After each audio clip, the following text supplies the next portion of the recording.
मोनद' हारिफोरनो एसटि होनांगौ होननानै जोंनि बिटिसिनि मानिनां गाहाय हाग्रामा महिलारि सारा बिथाङा हरदों होननानै बुंदों।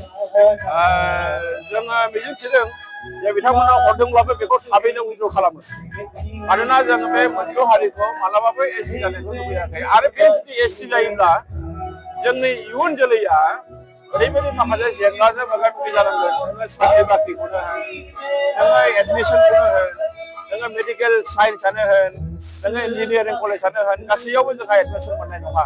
बेखायनो बेफोर खोथाखौ गोथौआरि गुवारै साननानै मानिजाथ' हाग्रामा महिलारि सारखौ आं खावलायगोन बिथाङा हरमारदोंब्ला बेखौ बिथाङा उइद्र' खालामनांगौ आरो बै जेनोखि जानो थांनाय बिसोर एडभान्स हारिफोर दङ, बिराद बुरजा हारि माने सुबुं अनजिमा दङ, बिसोर जायोबा जोंहा खहाया बारा दङ आरो बिनि थाखाय जोंनि इयुन जोलैखौ जोङो खैफोदाव खोलैनो हाया बे बाथ्राखौ जोङो स्पष्ट नुदों आरो बेखायनो आं खावलायगोन निश्चय बै समाव हरदोंमोन दिनै बिथांमोना उइद्र' खालामना लायोब्ला मोजां जागोन। बेवहाय जोंबो थोंजों बाहागो लायाखै, बेवहाय सिसिटुआनि सिङाव थानाय गासै मोन 21 आफादफ्रा बाहागो लादों सिसिटुआनि सिङाव आरो जों मिथिनायाव बे ग्रुप अफ मिनिस्टारनि जायनाखि आफादगिरि डक्टर रनज पेगु बिथाङा जोबोद मोनसे पजिटिभ नट होदों होननानै जों खोनादों आरो बे नटखौ लानानै बिथांमोना आवगायनांगौ, नाथाय खुनु कमप्रमाइजिं एटिटिउड लानानै खामानिखौ मावनांगौ, बे जोंनि स्पष्ट बाथ्रा। खन्थाइ सान आरो बे खन्थाइ सानखौ बर' थुनलाइ आफादनि मोनसे गोनांथार सान हिसाबै फालिनाय जायो आरो बेखौ जोंनि सासे मुंदांखा लिरगिरि खन्थाइगिरि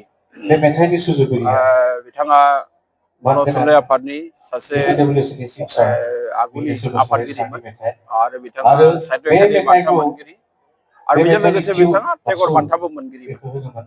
दा बिथांनि जिनोखि थैनाय सान दिनै बेहाय सानजारि नोगोर बे सिमनसापुरियाव गाहायै माने बर' कसारि वेलफेयार अट'नमास काउन्सिलनि मानिनां गाहाय श्री मिहिनेश्वर बसुमतारीनि जि दैदेननाय बिथांनि नाजानायाव बेवहाय खुंनाय जादों आरो बियो जोबोद ओंथि गोनां जादों।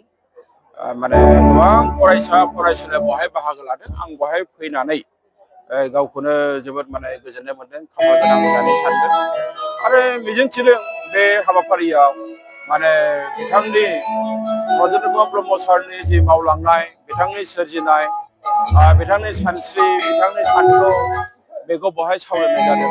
बे जोबोद मोजां बाथ्रा आरो बेजों लोगोसे गोदानै जाखांबोनाय अनजालु फरायसाफोरजों आरो लोगोसे फोरोंगिरिफोरनो आरो लोगोसे रायजो राजाफोरनो बिनि सोमोन्दै मिथिहोनो मोननानै जोबोद मोजां मोनदों आरो मिजिं खालामदों जे बिथांनि जि मावलांनाय दांलांनाय, बिथांनि जिनाखि आदर्श, बेयो जाखांबोनाय जोंनि इयुन जोलैनि थाखाय मोनसे आदर्श जानानै थागोन।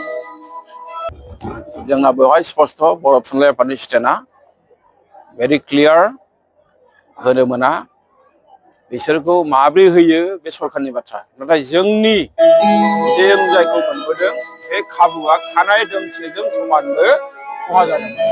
बे स्पष्ट बाथ्रा, जों बे बाथ्राखौ इतिमध्य जों मिथिहोखाबाय। मानोना बिथांमोना जि मोनसे जौगानाय हारि, बिथांमोना सुबुं अनजिमायाव जोबोद बारा, जेराव दङ आथिखालाव जोंहा 44 लाख, नाथाय बिसोर हाबनाय लोगो लोगो 2 कौटि जाहैगोन। अब्ला जोङो बे 44 लाख सुबुङा एसटिआ जों गोमालांगोन बे 2 कौटिनि जायगायाव। बेखायनो स्पष्ट खोथा, बे बेलायाव सिसिटुआ जि हाबाफारि लायो जों मदद खालामगोन, एबसुआ जि हाबाफारि लायो बेखौ जों मदद खालामगोन। खुनु पयथे बे गोदानै मोनद' हारिफ्रा जाहाथे एसटिआव हाबनो मोना।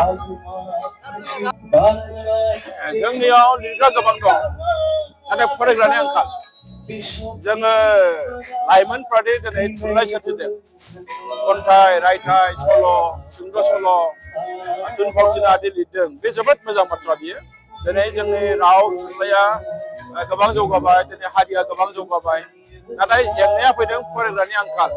दिनै जोंहा रादाब बिलाइनिबो आंखाल जाहैबाय। मानो आंखाल जादों होनना बुङोब्ला दिनै फरायग्रा गैया।